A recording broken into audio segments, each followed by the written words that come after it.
Hi, and thanks for listening to Gossip with Celebrity, brought to you by Celebrity.com. This week we talk about the royals and the advanced excerpts from Finding Freedom and Kim and Kanye.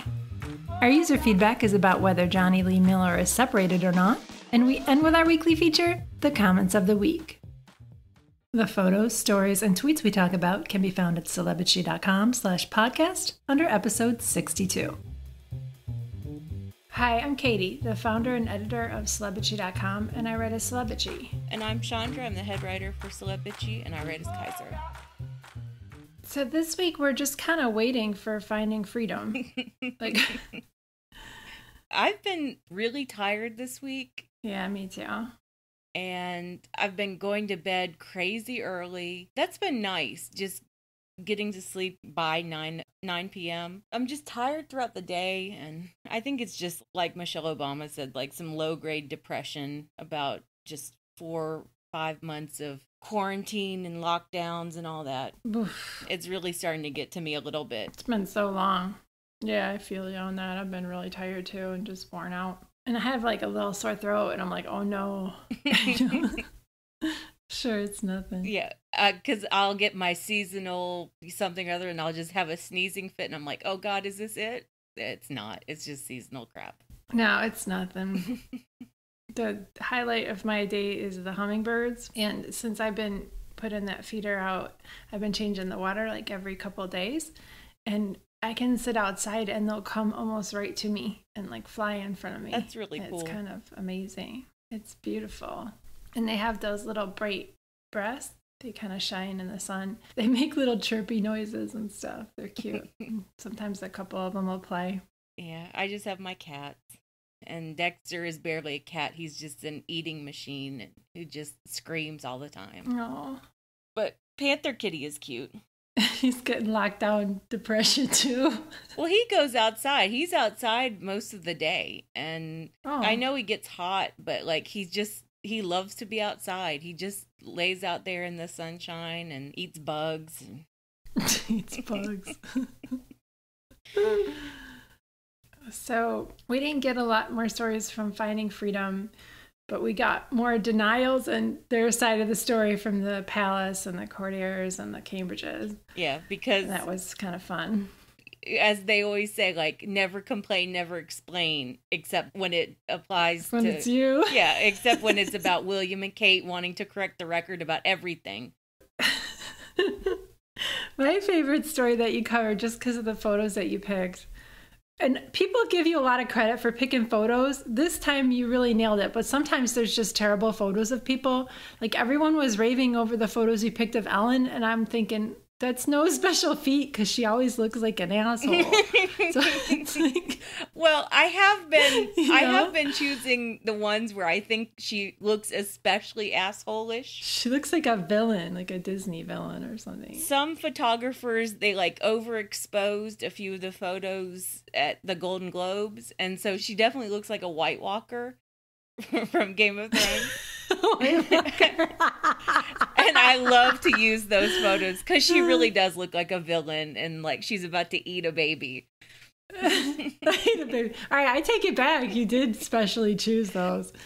I was like, this is how Ellen looks all the time. That's one of my favorite parts about writing stuff up is like trying to figure out the best photos. Sometimes I do phone it in, obviously, but I enjoy choosing photos for royal stories and like so-and-so is an asshole. Like, I do enjoy trying to find the worst photos possible of Trump, you know, like where he looks just like a raving lunatic. Okay, that one I will not give you credit for because he always looks like that. But yeah, the worst ones, yeah. No, you're good at that, so... I like the ones that you picked to show that Harry was the third wheel in Kate and William's relationship, and that was another story we got. And Kate was just looking at Harry like she wanted to eat him up. Mm-hmm. It was that way for years. There were all of these stories about how Harry was seriously unhappy before he met Meghan, and he was unhappy because he always felt like the third wheel in Will and Kate's marriage, and he always felt like they got precedence over him. And William would say, that's because William's going to be king. It was more than that, obviously, for Harry. But the idea of the story that Harry always felt so left out, it was William being left out because Kate could not get enough of Harry. And that's how it was for years and years. Is whenever they would do a threesome event, Kate would just be latched onto Harry and she'd be making goo eyes at Harry constantly. Because he was giving her attention and her husband wasn't. We've been talking about this in the Zooms, and they call Harry Kate's emotional support animal. She was leaning on him because her own husband couldn't pay attention to her. I think Kate just is the kind of woman who gets off on male attention exclusively. She doesn't do anything for women. Do you know what I mean? Like, there are women who dress for other women. There are women who like to make another woman laugh. We like the girlfriend aspect of it. Kate's not like that at all. Yeah. She's not really into having female friends. She sees them as competition. That's fundamentally who Kate is. Yeah. So last week we talked about the fact that Harry fought with the Queen's dresser, Angela Kelly, over Meghan having advance access to the tiara for their wedding. And then after that, we got the denial, the palace's version of what happened with that story, which is, of course, questionable. And this was kind of funny because the Daily Mail reported that Harry used offensive language about Mrs. Kelly and heaped pressure on the courtiers to persuade her to travel to London and unlock the cupboard where the tiara is kept. So there was this supposed thing where he was breaking protocol over wanting to get access to the tiara early. But it really sounds like they were dragging their feet, and, you know, this was a big wedding coming up. Right. And like, none of their version of events, none of the palace's version of events makes any sense. Like, their story is that Meghan had her hairstylist come in from Paris, and it was all of a sudden, and she just suddenly, out of nowhere, wanted access to the tiara. And Angela Kelly was the one saying, "You're breaking protocol." And then Harry called her a bitch or something. Who knows? That's their version of the story. Yeah. I don't think that seems realistic for Harry and Meghan whatsoever. I think it's more than likely that Harry was trying to circumvent Angela Kelly because he knows that she's a giant bitch. And he just wanted something done for Meghan so that she would be ready and look beautiful and perfect on their wedding day. Anyway. And you know what a planner Meghan is? Yeah. She's not going to just say, I want this now. She would have put all her ducks in a row ahead of time and contacted who she needed to contact. And they still probably, you know, obviously didn't help her out there. Right. I think Angela Kelly hated Meghan from the word go. I think there's a lot of shiftiness and lying happening on the palace side of this. And even if you take the palace's version of events at face value right now, like their current story that they're going with, then why was the story 2 years ago so fucked up? It was nothing like that. It was all about emerald tiaras and Harry, you know, running to the Queen and saying, whatever Meghan wants, Meghan gets. It was just this asinine story then. They twisted what he said and they twisted the circumstances to make it seem like something it wasn't. Right. So we talked about this in our Zoom meeting, and here's a segment from that where Zakia talks about that incident. And she did mention that whatever Meghan wants, Meghan gets, and how that was misconstrued and changed around. The thing with the tiara, this speaks to when Harry said what Meghan wants, Meghan gets. And they put that out there like he was just throwing a tantrum and stomping around and just give Meghan whatever she wants. And then giving this picture of Meghan being this demanding Hollywood diva that's just stomping in her Louboutins, making demands on everybody, when actually Harry at that point became so frustrated and like, you give her what she wants. So actually turning that narrative to make it seem like they were unrealistic and demanding when they were being thwarted, like you said, slowed down, dragging their feet. She had her hairdresser coming in, I believe, somewhere from Paris. So this person was traveling to another country to do a test run on her hair. So you're working with multiple people's schedules and you're dragging your feet, playing games, going against the prince who was getting married to try to sabotage whatever she needed to get done. Yeah. Yeah. They were just trying to sabotage her. They were trying to do that all along. Angela Kelly, the saboteur. Saboteur.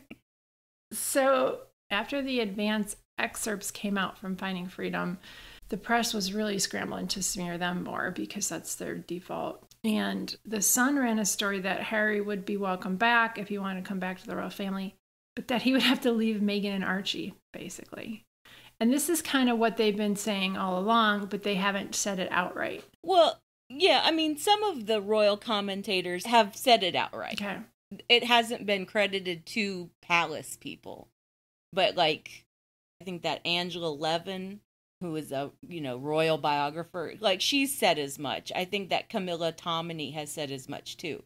As soon as Harry and Meghan announced that they were leaving, this is back in January, that became the new conversation of how are we going to separate Harry and Meghan? How are we going to get our prince back? And we tell him that we don't want Meghan or Archie. That's been what they've been trying to do ever since January, is break up this family, break up this marriage where these two people love each other so much, and get their prince to abandon his wife and child and come running back to them. It's outrageous. Mm-hmm. The Sun said the book is being laughed at and that Meghan's the dominant force in the relationship, and Harry would be welcomed back, but he would have to return alone.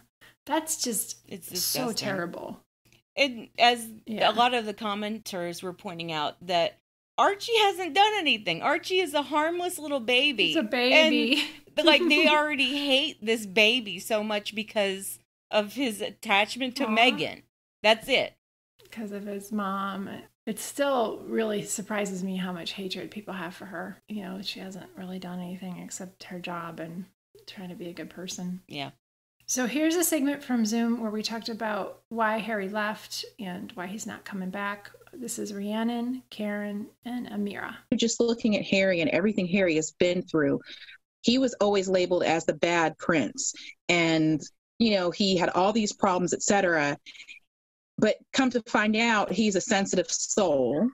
He found someone he really loved and he's really happy. And think about how much Harry has supported everybody else in that family. I don't think he was asking for much in return. And for them to do that to Meghan, I think it just tore a hole in his heart. And at the end of the day, he went to the person who gave him the most love. So Harry's been the fall guy for the royal family for so many years. I think he just finally said, you know what? I'm not doing this anymore. And I don't blame him. And why would you want to come back to be the third wheel again? And, having your sister-in-law lusting after you. I mean, being your sister-in-law's emotional support animal because your brother is so detached. I mean, who wants to go back to that?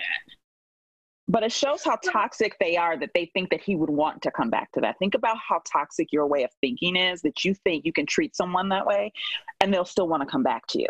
I like what Amira said, too, about how they were toxic to him and Meghan, and they're still abusing him and expecting him to come back for more of it, basically. And I do feel like it's not just the courtiers who are saying this and thinking this. I really feel like this is the general vibe coming out of Kensington Palace. This is honestly what William thinks. William is incandescent with rage that Harry doesn't abandon his wife and child and come back to him. Come back and say, I'll be your doormat, William. This is all William and his melodrama. Yeah, exactly. And speaking of that, Dan Wooten, who is William's buddy there, ran a piece in The Sun about Finding Freedom. And he confirmed something that you had said back when it happened. And I was like, no, there's no confirmation of that. But you were right, is that William and Angela Kelly were the ones who were in cahoots to limit Meghan's access to the jewelry. Yeah. To the royal vault. I forgot that we disagreed about that. So Wooten reported William and the Queen's dresser and closest confidant, Angela Kelly, were united in their decision not to loan Meghan items from the royal collection, which included tiaras worn by Diana. There's a lot of dirt on this royal family. It's insane. But, I mean, the most important thing about the Wooten piece, if you follow royal gossip, then you're already kind of familiar with how shady Dan Wooten is. And he's in the center of a larger story about journalists paying off members of the royal staff. He's been accused of paying off the lover of one of William and Kate's senior staff. But I also believe that William and the Kensington Palace press office tip off Wooten, especially about anything to do with the Sussexes. Yeah. Because how else did he get the Sussexit news before it right. broke? And that was the big thing, was that Dan Wooten laid out the timeline of when he learned about the Sussexes leaving. So what were you going to say? I was going to read it because I can't interpret it. Yeah, go ahead and read it. Yeah, let's read it and then try to analyze it. Okay. He wrote, the couple liked to promote the idea that they were somehow ambushed into revealing their plans after we published the exclusive on January 8th. However, they neglect to mention I had originally put the story to their office 10 days earlier and had discussed every aspect of what we eventually published with their officials. And as I pointed out, 10 days earlier would have been December 30th, roundabout then. From what I remember, Meghan and Harry didn't come back until the new year. So he got the tip about Sussex's exit. He got the tip before they were even back in the country. And he went to their office and said, this is what I know because I've been leaked all this information from Kensington Palace. This is what I know. I want you to confirm it. And we don't know what their office said. He's playing a little fast and loose with that. My reading of it is that the office did know that Dan Wooten was going to go to press, and they let it happen because they knew they couldn't stop it. And they thought it would be an okay way to force the conversation because they were getting the runaround from the Queen and Prince Charles. And told to wait. And Prince Charles and the Queen refused to meet with them for months and months. Yeah. He's trying to say that Harry and Meghan weren't caught off guard when he published the exclusive, which I agree. They knew that they were going to drop the information. That doesn't mean that they can't still be mad that someone in one of the palaces leaked it. Yeah. Yeah. It feels like just another way to blame them no matter what. Yeah, exactly. So I don't know what to go to next. There was some stuff about Kate and Meghan's relationship in Wooten's piece. And again, it's the same crap where Meghan is painted as a diva. And he wrote Kate was horrified at the way Meghan spoke to staff members. It was clear they would never click in the way that Diana and Sarah Ferguson had once done. It's just more of that once crap. Again, we're never going to get accurate context for any of this. The point of the story is that Kate knew the rules and Kate behaved well. Meghan was not Kate. Meghan made Kate cry. We don't know the context of that. Yeah. It's just that Meghan spoke to staff members and it upset Kate terribly. Sorry. So in our Zoom meeting, we talked about the fact that Meghan was seen as a threat by the palace and the courtiers, and that they feared another Diana. So here's that segment, and this is Sarah and Amira. So I was going to say there's also fear, because we say that the last person who struck it on her own was Diana. We all look at that as like a positive thing. That was not a positive thing for anyone in the palace. That was like downfall. So I can imagine that the things that we think about that are positive about Meghan, the first thing they thought was, shit, there's another one. They just automatically got their hackles up and prepared to do kind of like damage control and all the things they thought they needed to get in place to kind of stop her. Actually, they didn't realise that she was an asset. Right. Mm-hmm. I think they were stuck in the past in the way that they look at things just overall. You know, like we looked at it being outside in the real world, in the modern world, like, oh, she's going to be such an asset to them. Her and Harry are going to do so much to bring the royal family into the future. And instead of seeing that, they just were afraid and saw her as Diana 2.0. So I think it shows that how stuck in their ways the family and the courtiers are. I follow royals because my mom was so into Diana. Aww. I grew up loving Diana and the royal family because of Diana, really, because she was such a rule breaker, because she forced this dated, staid, horrible institution into some sort of modern conversation. And to see Diana in death be used as a prop in so many royal family situations. I mean, William does that all the time. He uses his mother in ways that make me really uncomfortable. I mean, and it's his right. She was his mother. But I feel like he's been brainwashed by his own family about his mother's real impact and what his mother really did and what she really fought for within the institution. So yeah, I mean, I think Meghan was a quote-unquote rule breaker like Diana, in the sense that she was trying to modernize it, that she found it suffocating to be there, but it's more complicated than that. Yeah, I hear you. And this is just a really old institution that fights for the status quo, which is glacial pace of anything. Yeah. And part of that is just the queen. Just part of that is having a 95-year-old woman in charge of everything. Yeah, and all the people who've worked for her for decades. Yeah. Calling the shots. So this week we saw on Meghan's birthday, Duchess Kate did a visit to a baby bank where she put together some care packages for families. She looked very dated in her clothing as usual. Yeah. And then, sorry, go ahead. I mean, I thought the dress, even though it had huge, large, loud buttons, I like the dress. I think it's pretty. I just thought it was kind of inappropriate for the event, which was just packing up baby boxes and talking to young, low-income parents. She could have worn jeans. She could have worn trousers. Gas. A dress that was a little less fussy, but that's not her style. And she had these really high heels on, and in some of the video you could tell she couldn't walk. Like she was tottering in these heels. They looked like they hurt her. And then she went to Barry Island in South Wales with William, and they walked. It looked like a boardwalk, but I don't know if it was. They were trying to highlight the pandemic's effect on British tourism in that area. And they went to an arcade and played games, and they were standing around people who worked there. They were inside, and nobody had any masks on. I know.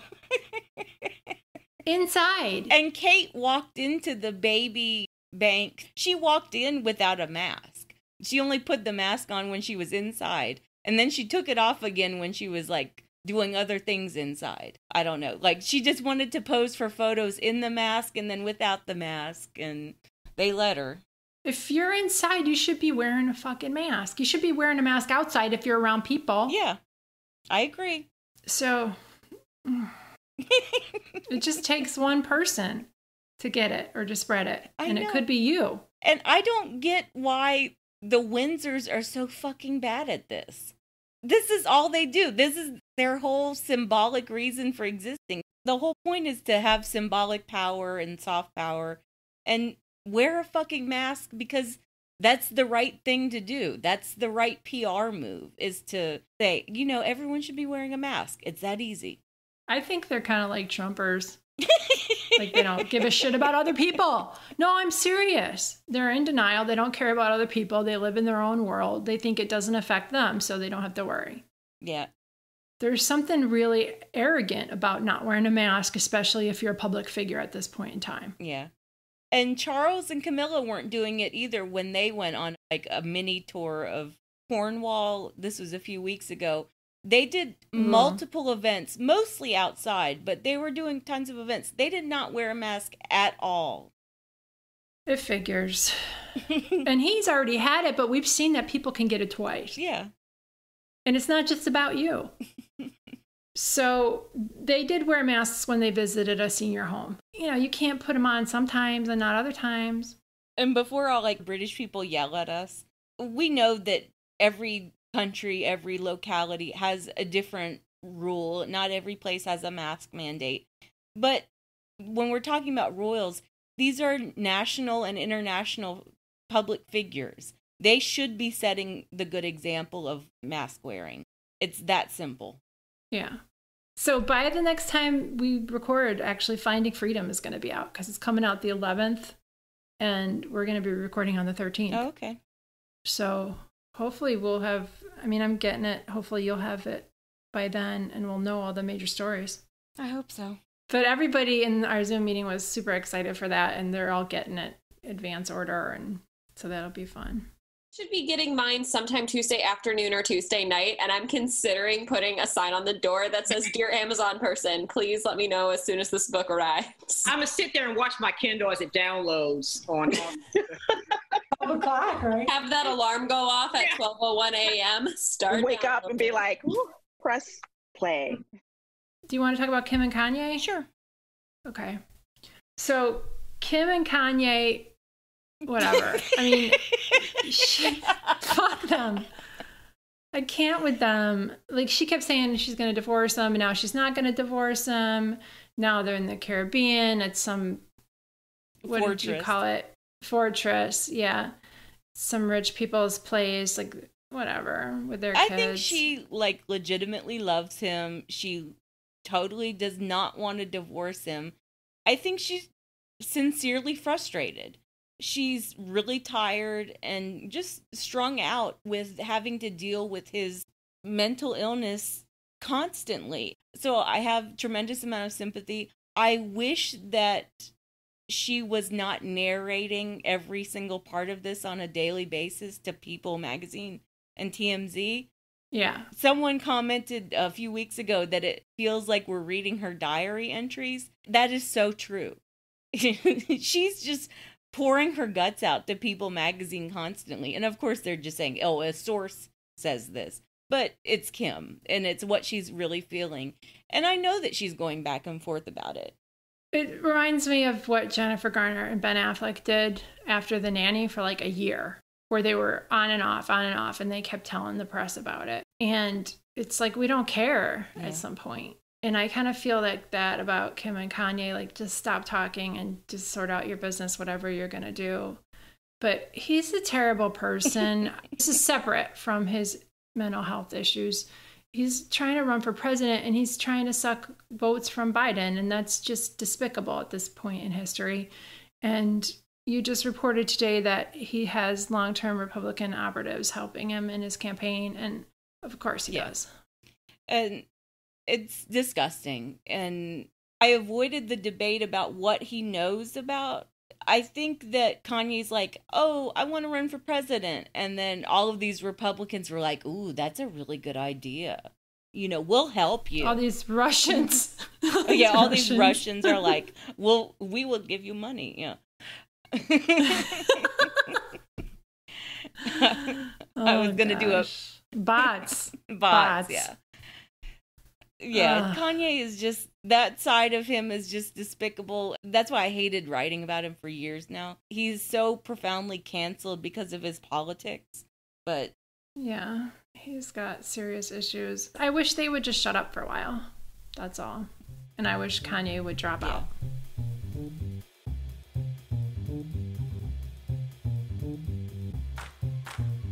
All right, let's move on to the user feedback. So we got comments on our podcast post from last week. Last week was episode 61. A lot of people loved our section where we talked about the random celebrities we'd like to see together. And people were rooting for Angelina Jolie and her ex, Jonny Lee Miller, because you talked about them. I talked about how much I always together. loved them together. And for years after they got a divorce, Angelina would go back to him. And then he got married to Michelle Hicks, a model, beautiful model, and they have a son. So there's questions in the comments about whether he's separated or not. And I have not heard any of this. Not that I'm like constantly Googling him. I'm not. And I don't follow him. But it's our job. Like, you're the expert. You're a freaking expert. Like, I just love him. I just love him, and I don't really pay attention to news about him because there is never any news about him. So the idea that there is like this mysterious tea about his marriage is very shocking to me. And I couldn't verify it at all. I mean, I only tried in like 10 minutes searching, maybe 5 minutes tops. Yeah, well, so Mia4s, she wanted to point out that Jonny Lee Miller is actually divorcing again. But yeah, we couldn't find anything about that. And Michelle said that she thinks he's single because she wrote that he and Michelle Hicks were just in quarantine together as a family because New York City was badly affected. Okay. And then I looked at his Instagram and I can't figure it out at all. Well, I mean, he's lived in New York for years because they filmed Elementary there. And I mean, that show ran for like 7 seasons.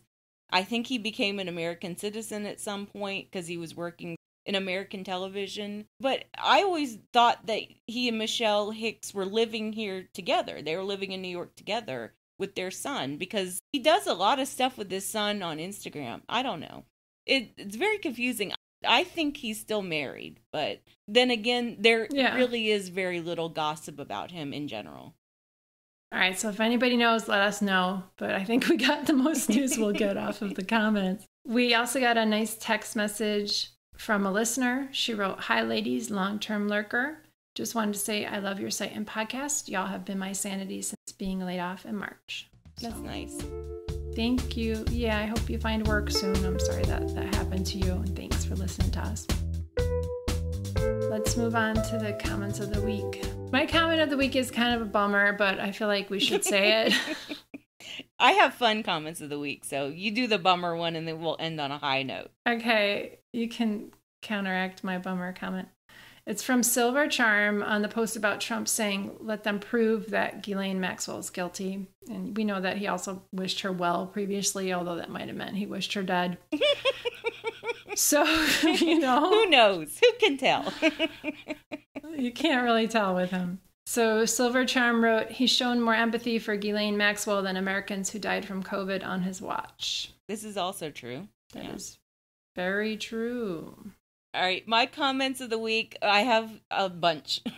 So my first two comments of the week were from the Khloe Kardashian post about how she and Tristan Thompson are back together, even though she's super worried that as soon as he travels away from her, that like he's going to start cheating immediately, which is totally justified because that's exactly what's going to happen. That's his pattern. And so, Sunny said, "Boo-boo the Foolville, population Khloe. Hope whatever happens, they'll get along for their child." And You Got Me wrote, "She's got a new face and body. He probably thinks he moved on." Oh, God.